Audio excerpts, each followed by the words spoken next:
ನಾಳೆ ತೂಗು ಸೇತುವೆ ಉದ್ಘಾಟನೆ ಜೋರು, ಕೈ ಕಮಲ ಮಧ್ಯೆ ಕ್ರೆಡಿಟ್ ವಾರ್ ಶುರು. ಆಹ್ವಾನ ಬಂದಿಲ್ಲ ಅಂದ್ರು ಮಧು ಬಂಗಾರಪ್ಪ.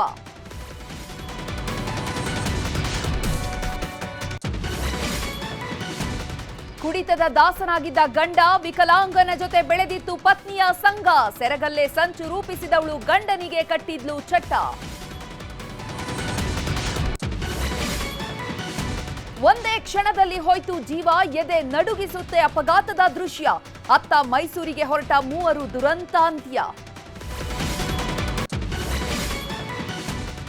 ಹಿಂದೂ ಆಚರಣೆಗೆ ರಷ್ಯಾ ಮಹಿಳೆ ಶರಣು, ಗುಹೆಯಲ್ಲೇ ಬದುಕಿದ್ಲು ಒಬ್ಬಂಟಿ ಹೆಣ್ಣು. ದೇವಿ ಆರಾಧಕಿ ಹಿಂದಿದೆ ವೀಸಾ ರಹಸ್ಯ. ನಾಳೆ ಥೈಲ್ಯಾಂಡ್ಗೆ ದರ್ಶನ್ ಪ್ರವಾಸ, ವಿದೇಶಕ್ಕೆ ಹೋದ್ರೂ ತಪ್ಪಲ್ಲ ವನವಾಸ. ಕೋರ್ಟ್ನ 10 ಕಂಡೀಷನ್ ತಪ್ಪಿದ್ರೆ ಸಂಕಷ್ಟ ಫಿಕ್ಸ್.